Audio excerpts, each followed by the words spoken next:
Hi friends, ఈరోజు మరో మంచి కథతో మీ ముందుకు వచ్చింది మన మాటే మంత్రం ఛానల్. కాలేజీ అయిపోగానే ఇంటికి వచ్చిన కావేరిని నిన్ను మీ తాతయ్య రమ్మంటున్నారు అని చెప్పి వెళ్ళిపోయింది పని మనిషి రంగి.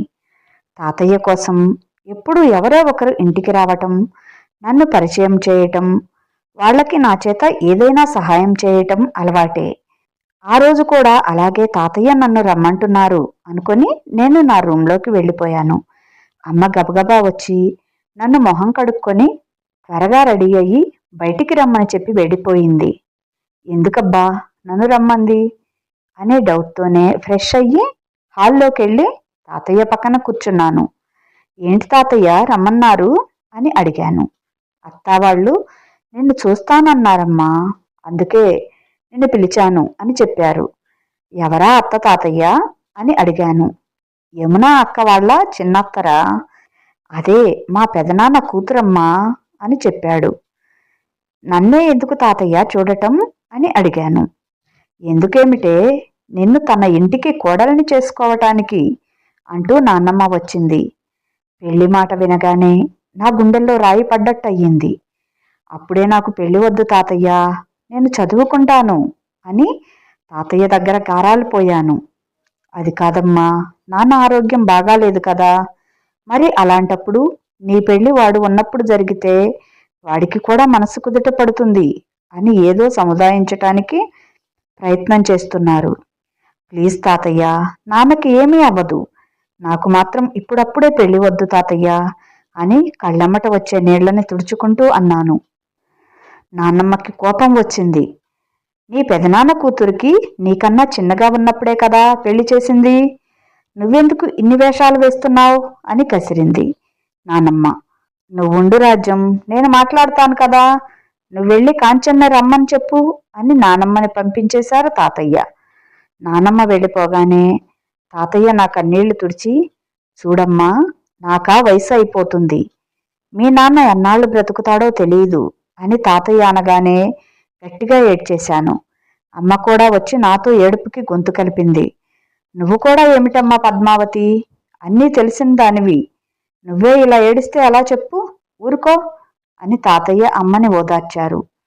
చూడు కావేరి, తెలిసిన వాళ్ళ ఇంట్లో ఇస్తే నాకు కాస్త ధైర్యంగా ఉంటుంది, పైగా వాళ్ళంతటా వాళ్లే వచ్చి అడిగారు కదా, అందుకే కాదనలేకపోతున్నాను.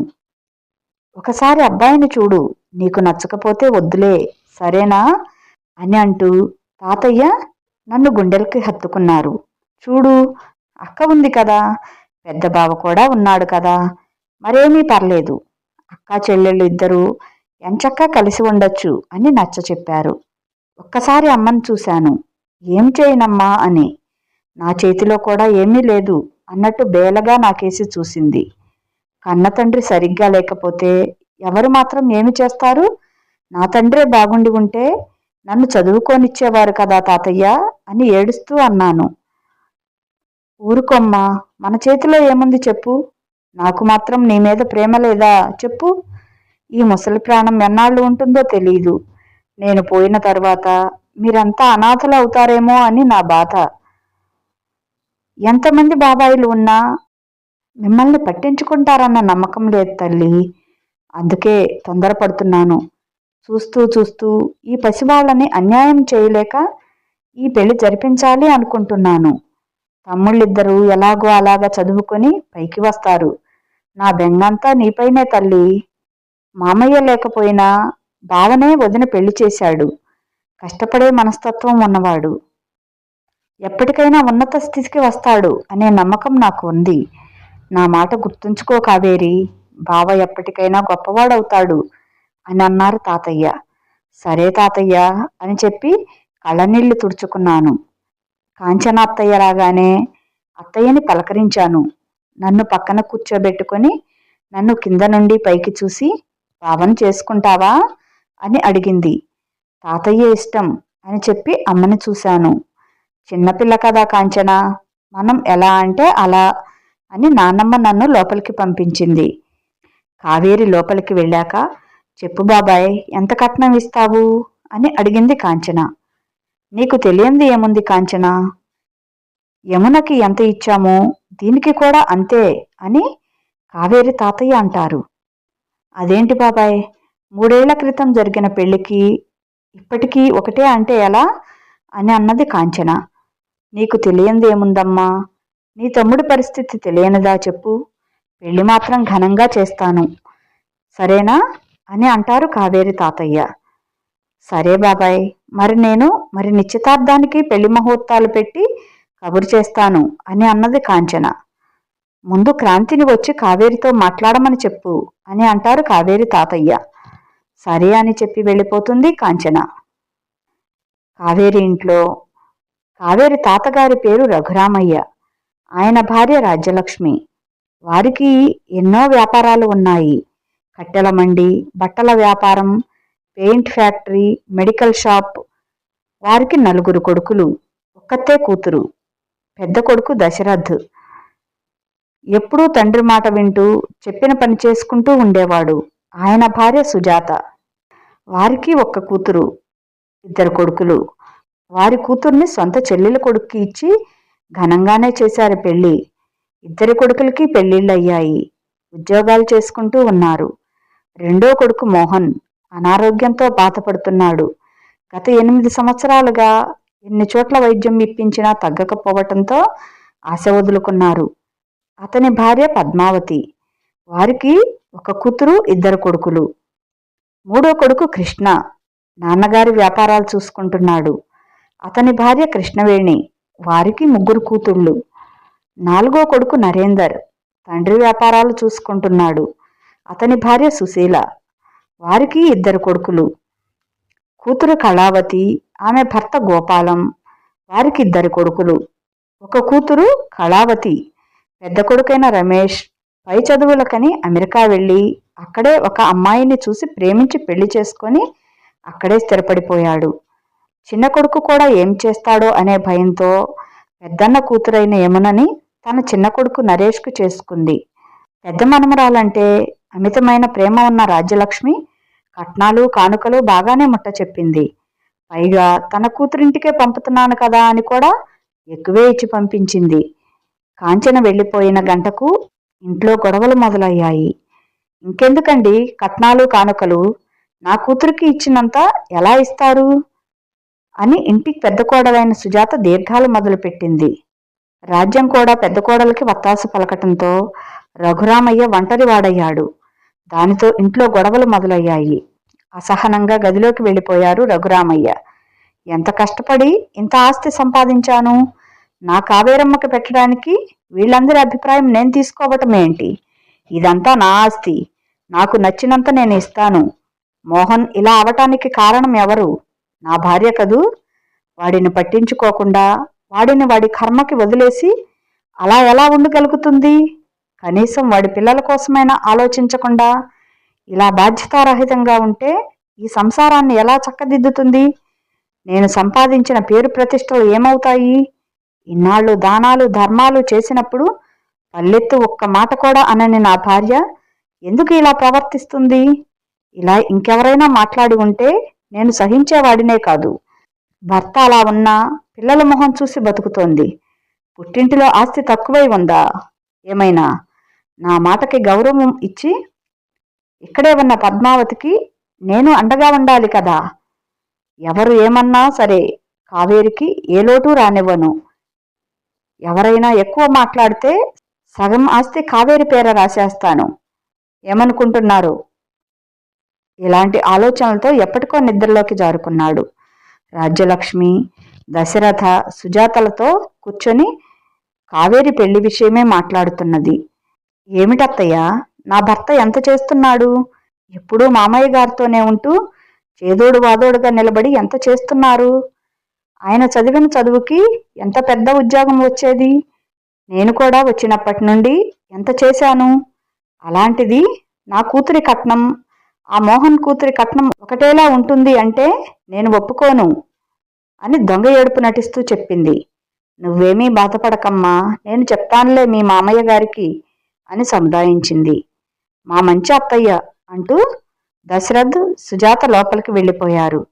కృష్ణ, నరేందర్ కూడా తల్లితో మాట్లాడాలని వచ్చి కూర్చున్నారు. ఒకసారి మాట ఇచ్చాక వెనక్కి తగ్గొద్దమ్మా అని చెప్పారు. కానీ రాజ్యం మాత్రం సుజాత మాటలకు పడిపోయింది. మురళి అన్నయ్య పుట్టిన తర్వాతే కదా మనకి కలిసొచ్చింది అని చెప్పావు, మరి ఎందుకు కావేరికి పెట్టడానికి ఆలోచిస్తున్నావు అని నిలదీశాడు కృష్ణ.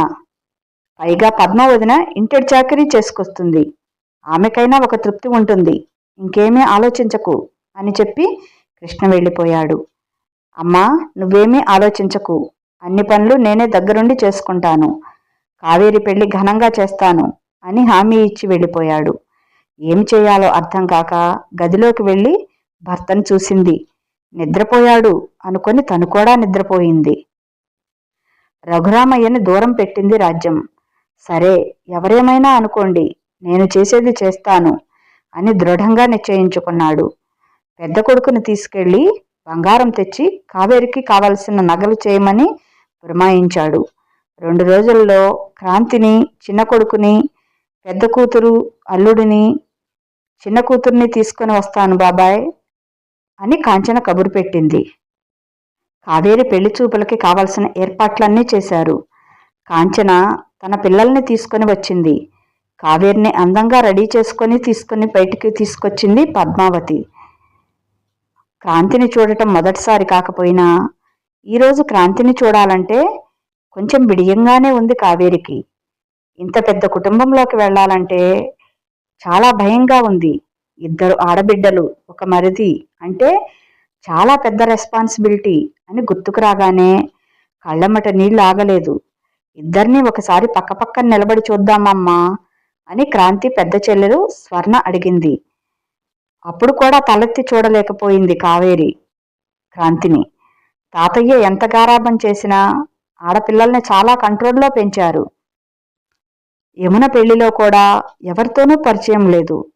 ఆడపిల్లలందరినీ ఒకే స్కూల్, కాలేజీలో చదివించారు. దాంతో కావేరి ప్రపంచం ఎక్కువగా ఇంట్లో అక్కా చెల్లెళ్ల చుట్టూ ఉండేది.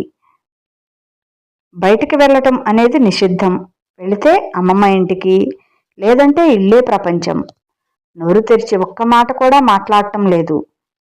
ఇప్పుడు ఇంటి పెద్ద కోడలుగా వెళ్ళి ఎలా తన సంసారాన్ని చక్కదిద్దుకుంటుందో అని పద్మావతి మనసు వేదన పడుతోంది. మామగారి మాటకి ఎదురు చెప్పలేక ఈ సంబంధానికి ఒప్పుకున్నది. కానీ పద్మావతికి అసలు ఈ పెళ్లి చేయటమే ఇష్టం లేదు. కూతుర్ని చదివించి తన కాళ్లపైన తను నిలబడేలా చేయాలి అనుకుంది. నాలా ఇంటిడి చాకిరీ చేస్తూ కావేరి జీవితం ఏమవుతుందో అని మదన పడుతోంది. ఎంత పెద్ద మామ కూతురైనా కాంచన కూడా అత్తే కదా. ఇంత పెద్ద కుటుంబంలో ఇస్తే కావేరి జీవితం ఏమవుతుందా అని భయమేస్తోంది. చూడచక్కగా ఉన్నారు బాబాయ్ అని కాంచన అనగానే ఆలోచనలో నుండి బయటికి వచ్చింది పద్మావతి. వెంటనే క్రాంతిని ఒకసారి చూసుకుంది కావేరి. క్రాంతి వెంటనే ఒక నవ్వుతో కళ్ళతోనే హాయ్ అని పలకరించాడు. ఎంత విశాలంగా ఉంది ఆ నవ్వు అనుకున్నది కావేరి మనసులో. వెంటనే తలదించుకొని చిన్నగా నవ్వింది. కావేరిని లోపలికి పంపించేసి ముహూర్తాలు పెట్టుకున్నారు. 10 రోజుల్లో నిశ్చితార్థం అని డిసైడ్ అయ్యారు. నిశ్చితార్థానికి ఏర్పాట్లు ఘనంగానే జరిగాయి. మనవరాలికి ఏ లోటు లేకుండా జరిపించాడు రఘురామయ్య. 2 రోజుల తర్వాత కట్న కానుకల కోసమై ఇంట్లో పెద్ద గొడవే జరిగింది. అందరూ వారి లాభాలు నష్టాలు చూసుకుంటూ మాట్లాడేసరికి తట్టుకోలేకపోయాడు. రాత్రి నిద్రలోనే కన్ను మూశాడు రఘురామయ్య. ఒక్కసారిగా భూమి కంపించినట్లయింది కావేరికి, పద్మావతికి. దిక్కులేని పక్షులమయ్యామని అర్థమయ్యింది పద్మావతికి.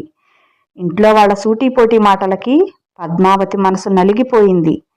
రఘురామయ్య చనిపోయిన 6 నెలలకి కావేరి పెళ్లికి ముహూర్తం పెట్టించింది కాంచన. అప్పుడు నాన్న ఒప్పుకున్న కట్నం ఇవ్వలేమని దశరథ్తో చెప్పించింది సుజాత. కట్నాల దగ్గర తగ్గేది లేదని ఖరాఖండీగా చెప్పేసి వెళ్ళిపోయింది. ఇప్పుడు ఆమెకి ఏమీ చెప్పక్కర్లేదు, పెళ్లి జరిపిద్దాం అని అత్తకి, భర్తకి నచ్చ చెప్పింది సుజాత. పెద్ద కొడుకు కోడలు ఎంత చెప్తే అంతే అని రాజ్యం కూడా వత్తాసు పలకటంతో మిగతా వాళ్ళు ఏమీ అనలేకపోయారు. అక్కా చెల్లెళ్ల మధ్యన, అన్నలు వదినలు తమ్ముళ్ల మధ్యన ఆడుతూ పాడుతూ సంతోషంగా పెళ్లి కూతుర్ని చేయటం ఆటలు పాటలు అల్లర్ల మధ్యన సంతోషంగా ఉంది కావేరి. ఎవరి గురించి తెలియని కావేరి పెదనాన్న పెద్దమ్మ బాబాయిలు పిన్నులు అందరూ దగ్గరుండి తన్ను రెడీ చేస్తుంటే చాలా సంతోషంగా ఉంది కావేరికి. అన్నీ తెలిసిన పద్మావతి మాత్రం హృదయ వేదనతో గుండెలు భారంగా చేసుకొని అన్ని పనులు చక్కదిద్దుకుంటుంది. పెళ్లి ఘనంగానే జరిపించి కావేరికి పెట్టవలసిన లాంఛనాల్లో లోటు చేశారనే విషయం పైకి కనబడకుండా బాగా మేనేజ్ చేశారు దశరథ్ సుజాతలు. ఘనంగా చేస్తున్నాను అని డబ్బంతా వృధాగా ఖర్చు చేసి దొరికినంత దోచుకోవటం మొదలుపెట్టాడు నరేందర్. అన్నీ తెలిసినా కూడా నోరు మెదపని తల్లిని చూసి భయపడ్డాడు కృష్ణ. పెళ్ళి అయిన వారం రోజులకే ఆస్తి పంపకాలు చేయించుకొని ఇంట్లో నుండి వెళ్ళిపోవాలని నిర్ణయం తీసుకున్నాడు కృష్ణ. కావేరిని ఘనంగానే ఇంట్లోకి ఆహ్వానించింది కాంచన. వ్రతం చేయించాలి అని క్రాంతిని కావేరిని దూరంగా ఉంచింది వారం రోజులు. కావేరి తెచ్చిన కానుకలన్నీ కూతురింటికి సాగనంపింది క్రాంతికి చెప్పి. ఇన్నేళ్ల నుండి తండ్రి లేకపోయినా అన్నీ అమ్మే చూసుకోవటంతో సరే అమ్మా, స్వర్ణ సంతోషంగా ఉంటే సంతోషమే కదా అని అన్నాడు. చెల్లికి మాట వస్తే మనం మాత్రం ఎలా సంతోషంగా ఉంటాము అని అన్నాడు. వారం రోజుల తర్వాత వ్రతం జరిపించి గదిలోకి పంపించింది కొడుకు కోడల్ని. అమ్మ ఎలా చెబితే అలా నడుచుకో, నువ్వు చిన్నపిల్లవి కదా, అమ్మ నిన్ను బాగా చూసుకుంటుంది అని భరోసా ఇచ్చాడు క్రాంతి కావేరికి. సరే బావా అని సమాధానం ఇచ్చింది. మరుసటి రోజు ఉదయం లేవక ముందరే తన గది తలుపు దబదబా బాదుడికి ఉలిక్కిపడ్డారు క్రాంతి కావేరి. వెళ్ళి డోర్ తెరిచిన కావేరికి కాంచన ఎదురుగా కనపడింది. ఏమైంది అత్తయ్యా అని అడిగింది. ఏమీ లేదమ్మా, చిన్నపిల్లవి కదా, లేవటం తెలుసో తెలీదో అని లేపాను అంతే, లేచి స్నానం చేసుకొనిరా, బోల్డంత పని ఉంది అని చెప్పి వెళ్ళిపోయింది కాంచన. అరగంటలో పని ముగించుకొని అత్తగారి దగ్గరికి వెళ్ళింది కావేరి. ఏం చెయ్యాలత్తయ్యా అని అడిగింది. వచ్చావా, వెళ్ళి ఇల్లంతా చిమ్మేసి తుడిచిరా, త్వరగా, మళ్ళీ బావ ఆఫీస్కి వెళ్ళాలి, పిల్లలు కాలేజీకి వెళ్ళాలి, వంట చేయాలి అని అన్నది కాంచన. అదేంటత్తయ్యా, పని మనిషి ఏమైంది అని అడిగింది కావేరి అత్తగారిని. అది పని మానేసి వెళ్ళిపోయిందమ్మా అని త్వరగా వెళ్ళి ఇల్లు ఊడ్చేయి అని పంపించింది. చేసేది ఏమీ లేక చీపురు పట్టుకొని ఇల్లు ఊడ్చేసింది. తన ఇంటితో పోలిస్తే పెద్ద ఇల్లేమీ కాకపోవటంతో త్వరగానే ఇల్లు ఊడ్చేసింది కావేరి. ఇల్లు తర్వాత తొడవచ్చు కానీ ముందు వంటకు సహాయం చేద్దువు గానీరా అనే కాంచన కేకతో వంటింట్లోకి వెళ్ళింది కావేరి. అంట్లన్నీ అలానే ఉన్నాయి అత్తయ్యా, వంటెలా చేయాలి అని అమాయకంగా అడిగింది కావేరి. పని మనిషి మానేసింది కదా, సరే నువ్వు వంటలు తోము, నేను పిల్లలకి ఏదో ఒకటి చేస్తాను అని పని పురమాయించింది. గంట పైనే పట్టింది కావేరికి అంట్లు కడిగేసరికి. ఉప్మా చేసి అందరినీ పిలిచింది. అందరూ టిఫిన్ చేస్తుంటారు, నువ్వు వెళ్ళి పిల్లలకి లంచ్ బాక్స్ ప్యాక్ చేయి అని కిచెన్లోకి పంపింది కోడల్ని. కావేరి ఎక్కడ ఉంది అని గదులన్నీ వెతుక్కుంటూ కిచెన్లోకి వెళ్ళాడు క్రాంతి. కాంచన కూడా క్రాంతి వెనకాలే వెళ్ళి, ఆఫీస్కి వెళ్లకుండా ఏం పనిరా నీకిక్కడ అని అడిగేసరికి ఉలిక్కి పడ్డాడు. ఏమీ లేదమ్మా, నా బాక్స్ తీసుకుందామని వచ్చాను అని కంగారుగా చెప్పాడు. నేను ఇస్తానులే గాని నువ్వు వెళ్ళి రెడీ అవ్వు అని కొడుకుని బయటికి పంపించేసింది. కావేరితో మాట్లాడకుండానే వెళ్ళిపోయాడు క్రాంతి. అందరూ వెళ్ళిపోయాక టిఫిన్ తిందామా అత్తయ్య అని అడిగింది కావేరి కాంచన్ని. శుక్రవారం పూజ చేయకుండా పచ్చి గంగైనా ముట్టకూడదు, నువ్వెళ్ళి బట్టలు ఉతికేసి స్నానం చేసిరా, మనం పూజ చేసి కలిసి తిందాము అని చెప్పి పంపింది. ఏంటి, బట్టలు కూడా ఉతకాలా అని మనసులోనే నిట్టూర్చింది. అత్తగారు చెప్పినట్లు చేసేసరికి మధ్యాహ్నం 12:30 అయింది. టిఫిన్ చేద్దామంటే కొంచెం ఉప్మానే ఉంది. మీరు పెద్దవారు కదా, మీరే తినండి అత్తయ్య, నేను భోజనం చేస్తాను వంటయ్యాక అని చెప్పింది. సరేనమ్మా నా బంగారు తల్లి అని చెప్పి ఉప్మా తినేసి పడుకోవటానికి వెళ్ళబోయింది కాంచన. అత్తయ్య వంట అని అడిగింది బేలగా. ఇప్పుడే కదా అమ్మా నా పని అయ్యింది, నేను కాసేపు విశ్రాంతి తీసుకుని వస్తాను అని అన్నది కావేరితో. పోనీ నేను వంట చేయనా అత్తయ్య అని అడిగింది. పొద్దుటి నుండి ఇంటిడి చాకరీ చేశావు, నువ్వు కూడా వెళ్ళి కాసేపు రెస్ట్ తీసుకో అని చెప్పేసి సమాధానం కోసం చూడకుండానే గదిలోకి వెళ్ళి తలుపు వేసుకుంది. అత్తగారి మాటకి ఎదురు చెప్పలేక తన గదిలోకి వెళ్ళిపోయింది. కడుపులో ఏమీ లేకపోయినా ఒళ్ళంతా అలసిపోవటంతో కాసేపటికి నిద్ర పట్టేసింది. సాయంత్రం 4ంటికి మెలకువ వచ్చి గదిలో నుండి బయటికి వచ్చి చూసింది. అత్తగారు అప్పుడే తినేసి చెయ్యి కడుక్కుంటున్నారు. లేచావా అమ్మా? నువ్వు నిద్రపోయావు కదా అని నిన్ను లేపలేదు, రా నువ్వు కూడా తినేసేయి అని అన్నది కోడలతో కాంచన. ప్లేట్లో అన్నం వడ్డించుకొని కూర్చున్న కావేరికి అమ్మా అనే కేక విని ఉలిక్కిపడింది. చిన్నా వచ్చి అమ్మా నాకు ఆకలిగా ఉంది, ముందు అన్నం పెట్టు అని గట్టిగా అరిచాడు. అంతే, కావేరి మొహం చిన్నబోయింది. అమ్మా కావేరి, చిన్నాకి కాస్త అన్నం వడ్డించు, నేను కాసేపు విశ్రాంతి తీసుకుంటాను అని గదిలోకి వెళ్ళిపోయింది కాంచన. ఇక్కడ ఏముందని పెట్టడానికి అని మనసులో అనుకుంది. తను వడ్డించుకున్న ప్లేట్ చిన్నాకి ఇచ్చేసి తినేంతసేపు పక్కనే కూర్చొని తిన్నాక ప్లేట్ తీసి అంట్లు కడిగేసి బయటికి రాబోయింది. కనీసం టీ అయినా పెట్టుకొని తాగుతాను, తల పగిలిపోతుంది అని టీ పెట్టుకొని బిస్కెట్స్ కోసం వెతికింది. టీ అవ్వగానే హాల్లో కూర్చొని టీ బిస్కెట్స్ తినేసి పేపర్ చదువుతూ కూర్చుంది. అరగంట తర్వాత కాంచన వచ్చి టీ చేసుకొని తాగిందని అర్థమై అన్నం తినగానే టీ ఏంటమ్మా అని అడిగింది. నేను అన్నం తినలేదత్తయ్యా అని అన్నది. ఎందుకు అని ఏమీ తెలియనట్లు అడిగేసరికి బాధేసింది. గిన్నెలో కొంచెమే అన్నం ఉందని అది చిన్నాకి వడ్డించానత్తయ్యా అని సమాధానమిచ్చింది. అంతలో చిన్నా వచ్చి అంటే నీ అన్నం నేను లాక్కొని తిన్నానా అని గట్టిగా అరవటం మొదలుపెట్టాడు. నేను అలా ఏమీ అనలేదు చిన్నా, గిన్నెలో అన్నం లేదు అని అన్నాను అని అన్నది కావేరి. అంటే నేను అన్నం నీకోసం వండి పెట్టడం లేదు అని అంటున్నావా అంటూ కావేరిని ఇష్టం వచ్చినట్లు కాంచన అనేసరికి తట్టుకోలేక ఏడుస్తూ గదిలోకి వెళ్ళిపోయింది.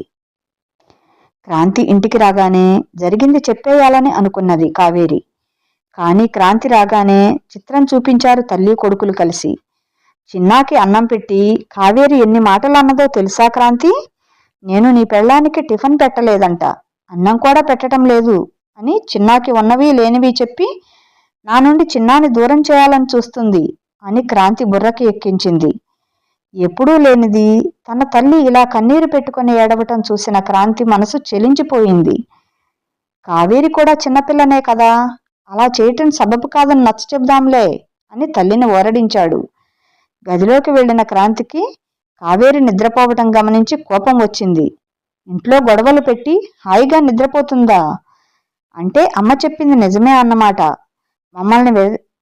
మమ్మల్ని విడదీయటానికే వచ్చినట్లుంది అనుకొని బాత్రూంలోకి వెళ్ళిపోయాడు. నిజానికి కావేరి జ్వరంతో పడుకున్నది. రాత్రికి తల్లి వండింది తిని కావేరిని కనీసం పలకరించకుండానే నిద్రపోతాడు. ఉదయం లేచి నిన్న జరిగిన విషయం చెబుదామని అనుకుంటే క్రాంతి అప్పటికే బయటికి వెళ్ళిపోయాడు. దాంతో నిరుత్సాహంగా బాత్రూంకి వెళ్ళి ఫ్రెష్ అయి బయటికి వచ్చింది కావేరి. ఏంటమ్మా కావేరి, ఎంత కోపం వస్తే మాత్రం అన్నం కూడా తినకుండా పడుకుంటావా? చిన్న అంటే చిన్నపిల్లాడు, వాడి మాటలకే నువ్వు అలా చిన్నబుచ్చుకుంటే ఎలా చెప్పు అని క్రాంతి ముందు తెగ ప్రేమ వెళ్ళగక్కింది. సారీ అత్తయ్య అని చెప్పి కిచెన్లోకి వెళ్ళింది. అంట్లు అన్నీ అలాగే వండటంతో తోమటం మొదలుపెట్టింది కావేరి. అమ్మా టిఫిన్ అంటూ పిల్లలిద్దరూ రావటంతో అయ్యో ఇంకా వంట మొదలు పెట్టలేదు అని గుర్తుకు వచ్చి కావేరి ముందు బాంబినో చెయ్యమ్మా, అందరికీ లేట్ అవుతుంది అని అంటుంది కాంచన. అంట్లు పక్కన పెట్టేసి ముందు టిఫిన్ రెడీ చేసి ఇచ్చింది. నేను వడ్డిస్తానులే అమ్మా, నువ్వెళ్ళి ఇల్లు చిమ్మేసిరా, ఎవరైనా వస్తే బాగుండదు అని చెప్పి కావేరిని కిచెన్లో నుండి బయటికి పంపించేసింది. క్రాంతి టిఫిన్ చేసి ఆఫీస్కి వెళ్ళిపోయాడు. బావ కనీసం నాతో మాట్లాడలేదు అని బాధపడుతూనే ఇంట్లో పని చేసుకుంటుంది. పని అంతా పూర్తి చేసుకొని టిఫిన్ తిందామని కూర్చోగానే పెద్దాడపడుచు వచ్చింది. హాయ్ వదినా అంటూ వెళ్ళి కావేరిని హత్తుకొని తల్లి దగ్గరికి వెళ్ళి హత్తుకొని కూర్చుంది. తిన్నావా అమ్మా అని అడిగింది కాంచన స్వర్ణని. లేదమ్మా, ఇంటడి చాకరీ చేసి తిందామంటే నా కోసం టిఫిన్ మిగలలేదు అని ఏడుపు గొంతుతో చెప్పింది. కావేరికి విషయం అర్థమయ్యి తన కోసం కొంచెం బాంబినో పెట్టుకొని మిగతాది స్వర్ణకి వడ్డించేసింది. వదినా, టీ తాగుతావా అని అడిగింది కావేరి స్వర్ణని. తాగుతాను వదినా అని చెప్పి తల్లి కూతుళ్ళిద్దరూ కాంచన గదిలోకి వెళ్ళిపోయారు. టీ తీసుకొని కాంచన గదిలోకి వెళ్ళింది కావేరి. తాగేంతసేపు గమ్మన కూర్చున్నారు. వీళ్ళకి ఇబ్బందిగా ఉందేమో అని లేచి గదిలో నుండి బయటకు వెళ్ళింది. కాసేపటికి కాంచన వచ్చి వంటలోకి కావలసిన 4-5 రకాల వంటలు చెప్పి వెళ్ళిపోయింది. అందులో చాలా మటుకు తనకు రానివే ఉన్నాయి. అదే విషయం అత్తగారికి చెప్పింది. ఎలా చేయాలో గబగబా చెప్పేసి గదిలోకి వెళ్ళి తలుపేసుకుంది కాంచన. వంట పూర్తి చేసుకొని కాంచనని స్వర్ణని భోజనానికి పిలిచింది. ఇద్దరూ తినేసి హాల్లో కూర్చొని టీవీ చూస్తున్నారు. కావేరి కూడా తినేసి గదిలోకి వెళ్దాం అని అనుకున్నది. వదినా, పెళ్ళప్పుడు నా లగేజీ ఇక్కడే వదిలేశాను, కాస్త అవి తీసి ఇవ్వవా అని అడిగింది. సరే వదినా, అవి ఎక్కడ ఉన్నాయి అని అడిగింది. అటక ఎక్కి తీయాలి అని చెప్పింది. చేసేది లేక అటక ఎక్కి చూసింది. అక్కడ ఏమీ కనబడకపోగా అక్కడ ఉన్న దుమ్మంతా కావేరితో శుభ్రం చేయించారు తల్లి కూతుర్లిద్దరూ. పని పూర్తి చేసుకొని ఫ్రెష్ అవ్వటానికి రూమ్కి వెళ్ళింది కావేరి. పెళ్ళైనప్పటి నుండి పుట్టింటికి తీసుకెళ్లలేదని పద్మావతి, కృష్ణవేణి కాంచన ఇంటికి వస్తారు. కాంచన కూడా ప్రేమ అంతా వలకబోస్తూ మరదళ్ళని బాగానే చూసుకుంది. కావేరి ఎక్కడ వదినా అని అడిగిన కృష్ణవేణికి ఇప్పుడే స్నానానికి వెళ్ళింది కృష్ణవేణి అని సమాధానం ఇచ్చింది. ఇప్పుడు స్నానం ఏంటి వదినా అని ఆశ్చర్యంగా అడిగింది పద్మావతి. కొత్తగా పెళ్ళయింది కదా, అందుకే నిద్ర లేపలేదు నేను అని లేని ప్రేమని వలకబోసింది కాంచన. అయినా ఇంత లేట్గానా లేచేది అని అన్నది పద్మావతి. పిల్లలు కదూ, వదిలేయండి అని చెప్పింది కాంచన. ఫ్రెష్ అయి బయటికి వచ్చిన కావేరికి తల్లిని చూడగానే ఏడుపు తన్నుకొచ్చింది. కావేరి మొహం పీక్కుపోయి ఉండేసరికి పద్మావతికి, కృష్ణవేణికి చాలా బాధేసింది. బాగా నిద్రపోయి లేచిన మొహంలా లేదని కనిపెట్టారు తోడికోడళ్ళు. కుశల ప్రశ్నలు అడిగి రెడీ అవ్వమని చెప్పారు కావేరిని. ఎందుకమ్మా అని అడిగింది కావేరి. నిన్ను తీసుకెళ్లటానికి వచ్చారమ్మా అని ప్రేమగా చెప్పింది అత్తగారు. బావకి చెప్పకుండానా అనే ఆలోచనలో పడింది. మీరు కూర్చోండర్రా, నేను మీకు తినడానికి ఏమైనా తీసుకొస్తాను అని కాంచన పద్మావతి పక్కన కూర్చుంది. వద్దు వదినా, ఇప్పుడే భోజనాలు చేసి వచ్చాము అని కృష్ణవేణి చెప్పింది. నువ్వెళ్ళి రెడీ అవ్వమ్మా కావేరి అని కోడల్ని పురమాయించింది కాంచన. నేను హెల్ప్ చేస్తా పదా అని కృష్ణవేణి కావేరితో పాటు వెళ్ళింది. కాంచన టీ పెట్టుకొచ్చి స్వర్ణకి 1 కప్పు ఇచ్చి 1 కప్పు తీసుకొని తాగింది. మాట వరుసకు కూడా తీసుకో అని అనలేదు పద్మావతిని. 15 నిమిషాల్లో రెడీ అయ్యి లగేజ్తో బయటికి వచ్చారు కృష్ణవేణి, కావేరి. క్రాంతిని అడిగాను అని చెప్పండి వదినా అని తోడికోడళ్ళిద్దరూ కావేరిని తీసుకుని వెళ్ళిపోయారు. పద్మావతి తెచ్చిన పూలు, పండ్లు, స్వీట్స్ అన్నీ స్వర్ణకి ఇచ్చి సాగనంపింది. రాత్రి క్రాంతి రాగానే కావేరి వెళ్ళిన విషయం చెప్పింది కాంచన. ఇంటికొచ్చిన కూతుర్ని కుశల ప్రశ్నలు అడుగుతుంది. కావేరి మాత్రం అక్కడ జరిగిందేమీ చెప్పకుండా దాచిపెడుతుంది. కారణం, చిన్నప్పటి నుండి తల్లి పడే కష్టాలన్నీ దగ్గరుండి చూడటం. పద్మావతి కాస్త ఊహించగలిగింది. కానీ క్రాంతిపై కాస్త నమ్మకం ఉండటంతో అన్నీ సర్దుకుంటాయి అని మనసుకు నచ్చజెప్పుకుంటుంది. కావేరి వెళ్ళింది కానీ బావ తనతో మాట్లాడలేదని, చెప్పకుండా వచ్చానని చాలా బాధపడుతుంది. ఇంట్లో అంతమందితో ఉన్నా కూడా ఒంటరిగా అనిపించింది. యమున ప్రెగ్నెంట్ అని ఇంట్లో అందరూ చాలా సందడి చేశారు. 1-2 సార్లు ఇంటికి ఫోన్ చేసింది కానీ ఎప్పుడూ కాంచన్నే ఫోన్ మాట్లాడి పెట్టేసేది. ఇంకా సెల్ ఫోన్ రాలేదండి అప్పటికి. అంటే అప్పట్లో ఇంకా సెల్ ఫోన్లు లేవండి. క్రాంతి తనని తీసుకువెళ్ళటానికి వచ్చినప్పుడు దారిలో మనసు విప్పి మాట్లాడాలి అనుకుంటుంది కావేరి. వారం తరువాత క్రాంతి కావేరిని తీసుకువస్తాను అని చెప్తాడు కాంచనకు.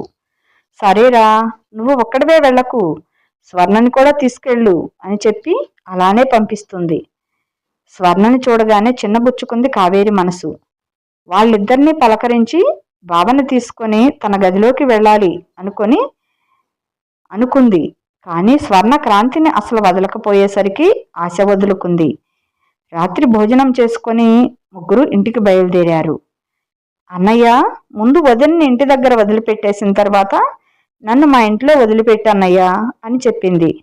ఎందుకమ్మా, ముందు నిన్ను డ్రాప్ చేసి మేము ఇంటికి వెళ్తాము అని అంటాడు క్రాంతి. గొంతులో ఎలక్కాయ పడ్డట్టయింది స్వర్ణకి. అది కాదన్నయ్యా, వదినికి కొత్తగా పెళ్ళయింది కదా, మా అత్తగారు పిలవకుండా మా ఇంటికి వస్తే మా ఇంట్లో వాళ్ళు నన్ను ఆడిపోసుకుంటారు అని కళ్ళమ్మట నీళ్లతో చెప్పింది. కావేరికి చాలా బాధ అనిపించి గమ్మన కూర్చుంది. సరే స్వర్ణ, నువ్వేమీ బాధపడకు, నువ్వు చెప్పినట్లే చేస్తాను అని అంటాడు క్రాంతి. కావేరిని ఇంటి దగ్గర దింపేసి స్వర్ణని తీసుకుని వెళ్తాడు క్రాంతి. కావేరిని చూడగానే ప్రేమగా పలకరిస్తుంది కాంచన. ఏమిటమ్మా ఇంత లేట్ అయింది అని అడుగుతుంది. భోజనం చేసి వస్తున్నాం అత్తయ్య అని అంటుంది. అయ్యో అవునా, ఇంకా నువ్వు వచ్చాక ఏమైనా చేద్దామని అనుకున్నాను అని అంటుంది కాంచన బాధగా. సారీ అత్తయ్య అని గదిలోకి వెళ్తున్న కావేరిని, సారీ ఎందుకులే, పద కిచెన్లోకి వెళ్ళి మనం వంట చేద్దాం అని కావేరిని తీసుకొని కిచెన్లోకి వెళ్తుంది కాంచన. ఏమిటీమే రాత్రి 9:30కి వంట చేయమంటుంది అని చిరాకు పడుతుంది కావేరి. కిచెన్లోకి వెళ్ళి చూసేసరికి సింకు నిండా గట్టు మీద అన్నీ అంట్లు పెట్టి ఉన్నాయి. ఏంటి, ఇవి ఒక్కరోజు అంట్లా లేక వారం రోజులవా అని ఆశ్చర్యపోతుంది. ఏమిటమ్మా అక్కడే ఆగిపోయావు అని అమాయకంగా అడుగుతుంది కాంచన. ఇక ఉండబట్టలేక, ఏంటత్తయ్య ఇన్నంట్లున్నాయి అని అడిగింది కావేరి. ఏమీ లేదమ్మా, నువ్వు వెళ్ళినప్పటి నుండి నాకు ఆరోగ్యం బాగుండలేదు, అందుకే ఇవి ఇలానే ఉండిపోయాయి అని సమాధానమిస్తుంది. అత్తయ్య, ఒక పని మనిషిని పెట్టుకుందాం అని అడుగుతుంది.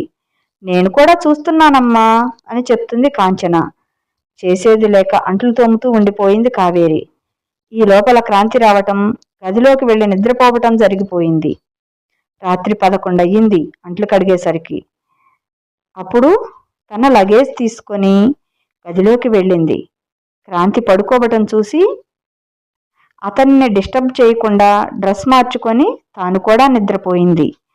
ఇలా ఎప్పుడో కానీ క్రాంతితో సరదాగా మాట్లాడుకోవటానికి కూడా వీలయ్యేది కాదు. కాంచన ఎప్పటికప్పుడు కావేరిని బిజీగా ఉంచేది. స్వర్ణ ప్రెగ్నెంట్ అని వచ్చి ఇక్కడే ఉండటం మొదలుపెట్టింది. దాంతో కావేరిని పుట్టింటికి పంపటం మానేశారు. స్వర్ణకి ప్రెగ్నెన్సీలో ఇష్యూస్ ఉండటంతో అబార్షన్ అయింది. ఇక్కడ యమునకి కూతురు పుట్టింది.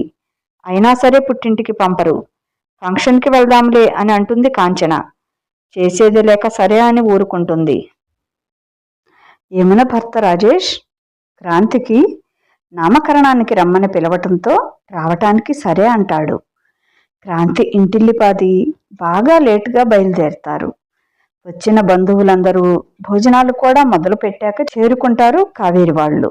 కావేరి చాలా చిన్నతనంగా అనిపిస్తుంది. కావేరి తమ్ముళ్ళిద్దరూ క్రాంతిని బాగా చూసుకుంటారు. ఫంక్షన్లో క్రాంతిని రాజేష్ అస్సలు వదలకపోవటంతో కావేరి తమ్ముళ్ళైన చందు, విక్రములతో అస్సలు మాట్లాడలేకపోతాడు. కానీ చందు, విక్రములు క్రాంతి కోసం భోజనం కూడా చేయకుండా ఉండటం క్రాంతికి ఎంతగానో నచ్చుతుంది. కావేరి వాళ్ళు అందరినీ కలిసి త్వరగా తినేసి ఇంటికి వెళ్ళిపోతారు. మరుసటి రోజు క్రాంతి ఆఫీస్కి వెళ్ళిపోగానే కాంచన కావేరిని పిలిచి యమున ఏమేమి నగలు పెట్టుకుంది అని ఆరాలు తీస్తుంది. అమాయకురాలైన కావేరి తాను చూసినవి చెప్తుంది. వెంటనే పద్మావతికి ఫోన్ చేసి ఇంటికి రమ్మని పిలుస్తుంది. క్రాంతిని కూడా పద్మావతి వచ్చే టైంకి ఇంట్లో ఉండమని చెప్తుంది కాంచన. సాయంత్రం 5 గంటలకి ఇంట్లో అందరూ హాల్లో కూర్చొని ఉంటారు. ఏమి జరిగిందో అని భయపడుతూనే నరేందర్తో పాటు ఇంట్లో అడుగు పెడుతుంది పద్మావతి. రాగానే మంచినీళ్లు కూడా తాగమని అడగకుండా మొదలు పెడుతుంది. ఏంటి పద్మ, ఇంత మోసం చేస్తారా? యమునకి ఎంత కట్నం ఇస్తే కావేరికి కూడా అంతే అని మాట్లాడుకునే కదా సంబంధం కలుపుకుంది. ఇప్పుడేమో 20 తులాల బంగారం తేడా వస్తుంది. మొగుడు చచ్చింది, దానికేంటి ఇచ్చేది అని అనుకుందా మీ అత్త? ఆడపడుచుకి ఇచ్చేదానిలో మోసం చేస్తారా? మీరేం బాగుపడతారు? నాకు ఎప్పటికీ తెలియదు అనుకున్నావా యమునకి ఎంత కట్నం ఇచ్చారో అని? మోసం చేసి మీరేం బాగుపడతారు అని ఇష్టం వచ్చినట్లు కడిగి పారేసింది. ఏమి సమాధానం ఇవ్వాలో అర్థం కాక శిలలా నిలబడిపోయింది. నరేందర్ కలగజేసుకొని, సారీ అక్క, తప్పైపోయింది. నాన్న చనిపోయాక డబ్బులకి బాగా కష్టమై ఒప్పుకున్న బంగారం ఇవ్వలేకపోయాను. నిన్ను మోసం చేస్తామా చెప్పు? అన్నీ తెలిసిన దానివి. నీ దగ్గర మోసం చేసేవాళ్ళమా చెప్పు? నీ ముందు పెరిగిన పిల్లలం. నీకు అన్యాయం చేస్తామా అక్క? డబ్బు సర్దుబాటు అయితే మేమే ఇంకో నగ చేయిస్తాము. మా అక్కవి కదూ అంటూ కాకాపడుతుంటాడు. కాసేపటికి కాంచన మనసు కరిగి సరే అని లోపలికి వెళ్ళిపోతుంది. సారీ బాబు అని చెప్పి పద్మావతి, నరేందర్ క్రాంతికి చెప్పేసి వెళ్ళిపోతారు. ఆ రోజు అన్నం తినకుండా క్రాంతిని తన దగ్గరే పెట్టుకొని క్రాంతి మనసును అత్తగారిపై వ్యతిరేకంగా చేస్తుంది. అన్నం తినకుండా ఇంట్లో పెద్ద సీన్ చేసి కావేరి అంటే చిన్నాకి, కీర్తికి మనసు విరగ్గొట్టేస్తుంది కాంచన. ఆ రోజు నుండి కావేరిని సూటిపోటి మాటలతో దిప్పిపొడుస్తూనే ఉంది. క్రాంతి దగ్గర కూడా పరువు పోయేసరికి తన బాధ పంచుకోలేక నలిగిపోతుంది. ఒక నెల రోజుల తర్వాత కావేరి నెల తప్పింది అని తెలుస్తుంది. డాక్టర్ బెడ్ రెస్ట్ చెప్తారు. అయినా కూడా కావేరి ఇంటి పని, పైగా స్వర్ణ కూడా ఎక్కువగా ఇక్కడే ఉండటం, క్రాంతి వాళ్ళ పెదనాన్నల ఫ్యామిలీ వాళ్ళు, మేనమామలు, పిన్నులు వచ్చి వారాల తరబడి ఉండటంతో 3వ నెలలోనే బ్లీడింగ్ స్టార్ట్ అవటంతో పద్మావతి వచ్చి కూతుర్ని ఇంటికి తీసుకెళ్లి కంటికి రెప్పలా చూసుకుంటుంది. పండంటి మగబిడ్డకి జన్మనిస్తుంది కావేరి. బాబు పుట్టగానే క్రాంతి అందరినీ తీసుకుని హాస్పిటల్కి వెళ్ళి బాబుని, కావేరిని చూసి ఇంటికి వెళ్ళిపోతాడు. వీలైనప్పుడల్లా వెళ్ళి బాబుని చూసి వచ్చేవాడు క్రాంతి. బారసాల రోజు కాంచన అందరినీ తీసుకొని కావేరి పుట్టినింటికి వెళ్తుంది. క్రాంతి ఖచ్చితంగా ఉండాలని అందరూ వాళ్ల కోసం ఎదురు చూస్తూ కూర్చుంటారు. వాళ్ళు రాగానే కార్యక్రమం మొదలు పెడతారు. పిల్లాడికి ఏం పెడుతున్నారో చూడాలని ఆత్రంగా చూస్తూ ఉంటుంది కాంచన. తులంలో గొలుసు వేసి నడుముకి వెండి గొలుసు వేస్తుంది పద్మావతి. అలా కూడా నచ్చక మూతి తిప్పేసింది కాంచన పద్మావతిని చూసి. కార్యక్రమం అయ్యేసరికి బాగా చీకటి పడుతుంది. ఆ రాత్రి అక్కడే ఉండమని ఎంతో ఇదిగా అడుగుతుంది కావేరి క్రాంతిని. స్వర్ణ, బావా ఉన్నారు కదా, వాళ్ళు ఇక్కడ ఉండర్లే, వెళ్తాను అని చెప్పి వెళ్ళిపోతారు. మరుసటి రోజు కాంచన, బుజ్జిగాడిని ఎప్పుడు తీసుకొస్తావురా క్రాంతి? రాత్రంతా వాడు కళ్ళ ముందర మెదులుతున్నాడు అంటూ కళ్ళ నిండా నీళ్లు తీసుకుంది. సరే అమ్మా అని చెప్పి మధ్యాహ్నం కల్లా కావేరి దగ్గర ఉంటాడు క్రాంతి. భర్త పిలిచాక ఏ భార్య మాత్రం వెళ్లకుండా ఉంటుంది? తల్లి ఎంత వద్దు అని చెప్పినా వినకుండా కావేరి అత్తగారింటికి బయలుదేరుతుంది. ఇదండి ఈరోజు కథ. మిగతా భాగం రేపటి ఎపిసోడ్లో చదువుకుందాం. కథ చాలా బాగుంది కదా. మీకే గనక ఈ కథ నచ్చితే తప్పనిసరిగా ఒక లైక్ ఇవ్వండి. అలాగే ఓ చిన్న కామెంట్ పెట్టండి. మన ఛానల్ సబ్స్క్రైబ్ చేసుకోండి, షేర్ చేయండి. Thanks for watching.